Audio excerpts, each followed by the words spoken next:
Good morning, good afternoon. I hope all is well wherever this finds you. I want you to think about it. What are you in the mood for? What would you like for lunch or for dinner today? Are you in the mood for anything in particular? This evening, a group of folks from St. Stephen will go to the Akron Rubber Ducks game together. We've purchased a group of tickets together. And what is a baseball game without Cracker Jacks and stadium snacks? These tickets also include food. This is the week of my birthday. This is my birthday week. And in my family, one of the ways that we celebrate birthdays is the birthday person gets to pick a place to go out to eat. This is really the big thing we do for birthdays, is we go out together. And the birthday person gets to pick what they're in the mood for. What are you in the mood for today for lunch or dinner? Maybe that's a hard question, maybe it's an easy one. How spiritual is food? What is God's presence in something as simple as what we're in the mood for, when we'll sit down to eat, and how we'll do that together? Did you know that this is a significant thing? This week's gospel is taken from the 6th chapter of John. This is a bit of a switchover. We are in the year of Mark. Mark is the shortest gospel. The lectionary this year tells the story from Mark. Mark is the shortest gospel, so Mark gets the most interjections of John. There's 3 years of the lectionary, there's 4 gospels, John is interjected. Mark gets the most interjections because it's the shortest. But what's interesting about this week's interjection is that Mark and John tell a story very similarly. As a matter of fact, they're probably telling a story of Jesus that is the most famous story of his time on earth. Other than his crucifixion and resurrection, this is probably the most famous in Jesus' time act of Jesus. This story, as a matter of fact, is the only miracle story to appear in all 4 Gospels. In Matthew and Mark, it actually appears twice. It's talked about twice. It's so significant. It's the only one to be in all 4. And Mark is going to give way to John this week. But Mark and John tell this story almost identically. The belief is that Mark and John might have had the same tradition, the same storyteller might have told it to the same people who told it to them. It comes from the same place. They seem to tell this story very closely. It's in all 4 Gospels. Mark and John tell it a lot alike, and it's a story about food. It's a story about the significance of food, but really underneath all of that, it's a story about the significance of why God comes into our midst at all. There's a lot for us to hear in this text, and it can be a big one to sit with. I think this is why this story is so important to everybody. This week we get it from John. John, chapter 6, tells the story of the feeding, the loaves and fishes, and this is where the story comes to us from this week. John's gospel starts with 5 chapters that are sort of their own segment of the story. Do you remember the first miracle of Jesus, especially in John, but the first miracle of Jesus that's always attributed to him? Those of you who remember Darlene or were at Darlene's funeral remember I talked about this there. Jesus' first miracle happens in the 2nd chapter of John in Galilee, and it has to do with tables and food. It's the wedding at Galilee where Jesus turns water into wine. Food, eating together, being a spiritual thing. This is Jesus' first miracle. We get to the end of chapter 5 and Jesus does a healing miracle. And people are kind of like, I don't know about this guy and all of his talk about the Sabbath and the way God works. And it's they're aggravated with him. I wouldn't say they're really angry with him yet, but they're aggravated with him. At the close of John chapter 5, I'm going to wring that guy's neck. It's almost like a euphemism, like they're starting to get aggravated. It closes John chapter 5 with a healing, with Jesus explaining it and people sort of ready to wring his neck. The ante gets upped in John chapter 6, starting with this feeding miracle. It changes from, I'm going to wring that guy's neck, to, we should really come up with a plan of how to get rid of this guy. Almost all of the Gospels pivot on this story of the feeding. It's an important story in all the Gospels. In Mark and John, it is a pivot story. It's where it goes into more seriousness and the challenge of who Jesus is, and in particular, what Jesus wants of people who believe in him, is really upped with this feeding miracle. It goes into seeing, experiencing, but dying to a certain way of life and moving into another way of life with God, one that's different than the way people had been living. It's a death, the way that people are tempted to live. And it's serious because it's removing people from their habits or from their connections and wanting them to live in another way, to see and to believe and to have their existence be another thing. All of this is happening by the time we get to the 6th chapter of John, and all of this pivots on what we want to eat. You know, like in my family, what do you want to eat is a big decision, and I'm always like, why is this such a hard decision? Like, why does this take 45 minutes? Why can't we decide? Maybe there's an underlying thing here. Maybe we get the seriousness of this. So this is a gospel reading from the 6th chapter of John. I'm going to read it. It's the gospel for this upcoming Sunday. And I'm of course going to interject some things as I go along. And then I'll wrap up after I do that. So this is a reading from the 6th chapter of John. It begins with the first verse for this Sunday. After this, Jesus went to the other side of the Sea of Galilee. So remember, first miracle, early in John, Galilee, here it is, referenced again. It's like the second tier, the second layer to the onion, if we're going to think in like food terms. Also called the Sea of Tiberias. Now, an interesting thing happens in these next couple of verses. The word here that's used is not a Johannine, a John word. John doesn't use this word anywhere else. This is a Mark word, multitude, great crowd. John never talks like this. This is where some of that evidence starts to trickle in that Mark and John had the same storyteller. So John's going to use a word he doesn't ever use anywhere else, and you can even tell in a minute he's going to switch away from using that word. Like, he introduced the story because it's famous with the famous opening, but then changes to his own way. It says in verse 2, a large crowd kept following him.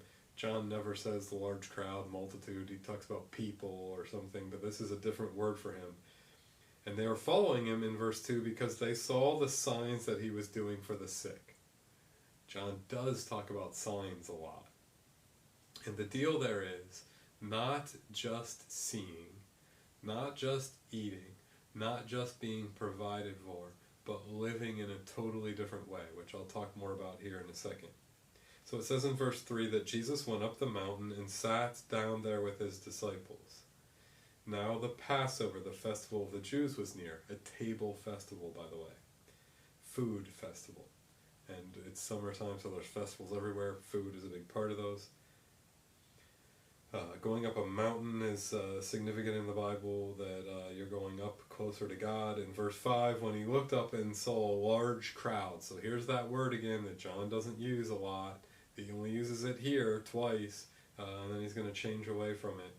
So he sees a large crowd coming toward him, and he looks toward Philip, and there's all sorts of background about why he would look to Philip. This is maybe like Philip's home territory, so like, you're the host, let's look to you.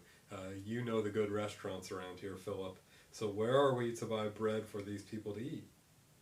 And he said this to test him. Jesus said this to test Philip, for he himself knew what he was going to do. And all the people who know the story of Jesus know what he's going to do, because he's about to do the most famous thing he ever did. It's in all the Gospels. This is just a sort of, hey Philip, what are we going to go out to eat? A sort of scene setting. Philip answers in verse 7, 6 months' wages would not buy enough bread for each of them to get a little. Then one of his disciples, Andrew, Simon Peter's brother, said to him, there is a boy here who has 5 barley loaves and 2 fish. But what are they among so many people? Jesus said, make the people sit down. So again, now the John word of people is being used. He's taking the famous story and now starting to tell it in his own context. This Philip part is interesting, and where are we going to go to eat to the guy who lives around there and that sort of stuff. And it says there in verse 10, now there was a great deal of grass in the place, so they sat down, about 5,000 in all. That's the traditional number. Then Jesus took the loaves, and when he had given thanks, he distributed them to those who were seated, so also the fish, as much as they wanted. Now, food is a significant thing, and the issue for us is people of God, people called by God to be the people of St. Stephen, is that, well, I'll be honest about it. I celebrate a birthday dinner, and often I do that just like anybody else would. Often I fall into a trap that the whole world is in, and we don't view God's work in something as easy as food as deeply as we should. Now this is an aside, but by the very fact that God chooses food and our tables to be such a sacred thing, God's telling us something. God has to choose something that's at the very core of our existence. As humans, we think that we can build up all this theology or understanding and we can figure it out, but God keeps choosing a table, and we can't even seem to get that right to understand how God works. That God, in following and identifying Jesus, is a different way of living, and it has consequence. The ante is upped, and for us to live this way, God has to come to the simplest thing, how and where we eat and how we do that, and even there it's incredibly difficult for us to get it right. And so often we're trying to build this big system. God should be kind of embarrassing us that God makes it so simple. Jesus comes, takes the loaves and gives thanks, and then gives it for everybody to eat, and then hopes on the back of this nourishment for all of us to live in a certain way. In verse 12 it says, when they were satisfied, when the disciples were satisfied, he told his disciples to gather up the fragments left over so that nothing may be lost. So they gathered them up, from the fragments of the 5 barley loaves left by those who had eaten, they filled 12 baskets. Number 12 is significant, disciples, tribes of Israel. But the idea here that there's more than enough, that where you follow this procedure of seeing God's presence in such a simple thing, and where you begin to live in a way that's godly instead of worldly, there's more than enough. When the people saw the sign that he had done, when the people saw the sign that he had done, when they, even though the antes are getting up, saw, and when this word is used, saw, it means understood.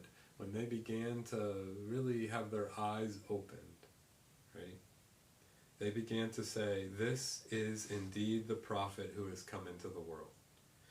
When Jesus realized that they were about to come and take him by force to make him king, he withdrew again to a mountain by himself. So again, trying to make this a political thing, or trying to make this a more complicated thing, or maybe even in some ways a short-term quick fix, like Jesus, you can be king and then all of us will get what we need, is a move away from what God is actually saying by coming to us in a meal. And it should offend us that God has to come in bread, something so simple, and has to keep coming over and over again, because even we can't get even that part right. Because there is a consequence to being in God's kingdom. There's a lot of grace here, there's a lot of beauty, there's abundance, but there's a way of living, and this is not a short-term make Jesus king and now we can politically fix everything. There is not a political fix. That's always been and always will be a mess. But God's talking about a way of life in Christ that's different, and it has to do with being fed. It has to do with being satisfied with what we're fed and giving thanks for it, right? So we think that we tend to do this. We think that we're thankful people. But to be thankful means to move in a direction or a life of God, of following God in a way that we don't always. It means to be satisfied and to give thanks. In the Old Testament, there's a lot of talk about leaving some food in the field for others. Don't take it all for yourself. The idea there is that God provides for us. I asked you to think about what you're in the mood for to eat today, and my bet is that if you're watching this, if you could settle on what you're in the mood for, you could probably have it. There's probably not a big obstacle between you and getting that thing that you're in the mood for. God has given us these resources and this abundance to have so much flexibility and freedom to eat a meal when we want and how we want. But God asks us to live in a certain way on the other side of it, and this is what gets hard for us. We're supposed to eat till we're satisfied, not eat till we're past satisfied. And the symbol in this is that there's going to be more left over. Back in the Old Testament, it talks about leaving that for other people. The Old Testament also talks about a Sabbath. The New Testament talks about a Sabbath. The idea of a Sabbath is that there's more than enough time. There's more than enough stuff. And that's why we give part of our time and our effort to others, because this is a symbol, a way of walking and trusting God. What most of us do is, we say it's my birthday and I pick this restaurant. I like a place down not too far from where I live, a little mom and pop place called That's a Wrap. That might be what I pick. And what we tend to do is pick it, go there, maybe say a word of thanks, be satisfied. The portions are huge, so be more than satisfied, but then try to believe that we earned that, and it's my birthday, it's my money, this is for me, it's self-sustaining.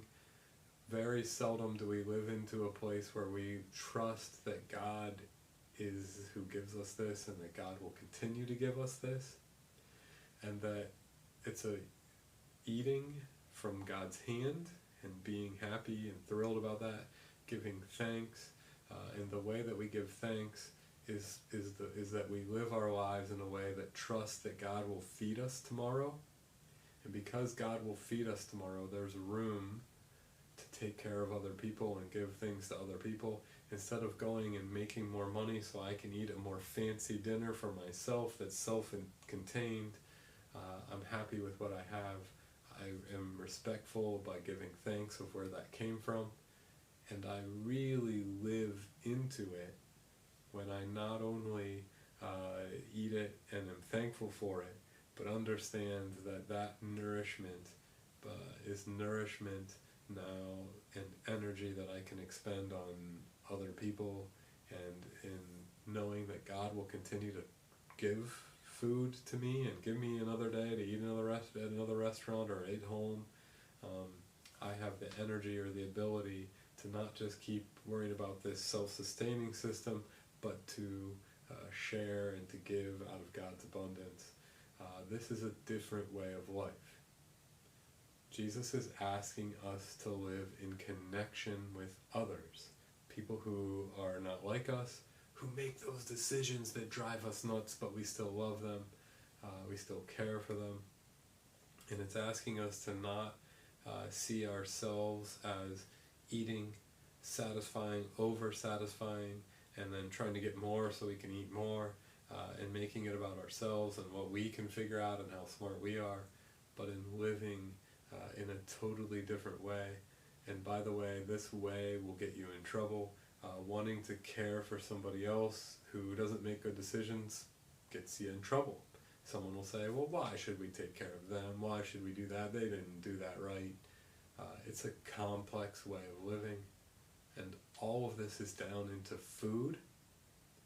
And God comes to us in food because even in something so simple, so clear, we have such a hard time living and moving and doing it. And then we wonder why our birthdays are less than satisfying.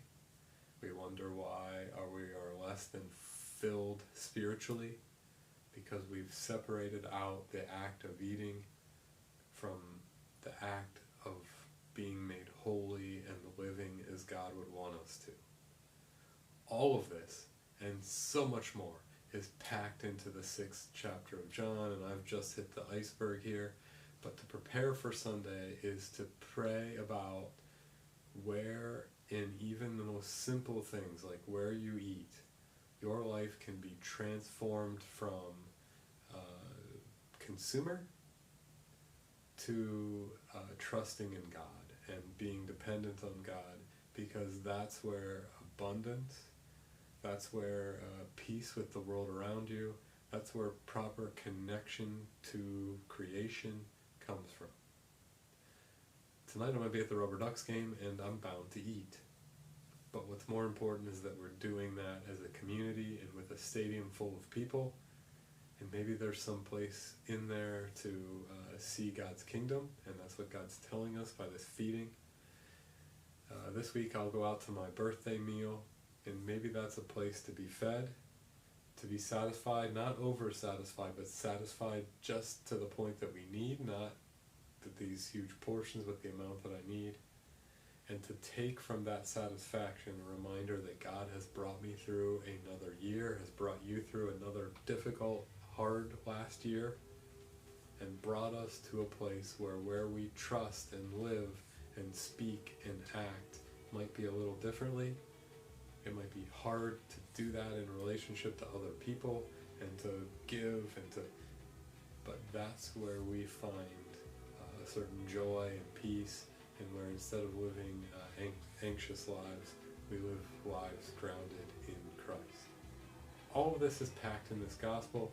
I think to prepare for Sunday is to pray about how God might ask you to be a person who eats and gathers at tables and partakes from God's bounty in a way that transforms you into a person of God, a person who trusts in God and knows that God will care for us, even though our brain seems to tell us, be nervous, be nervous.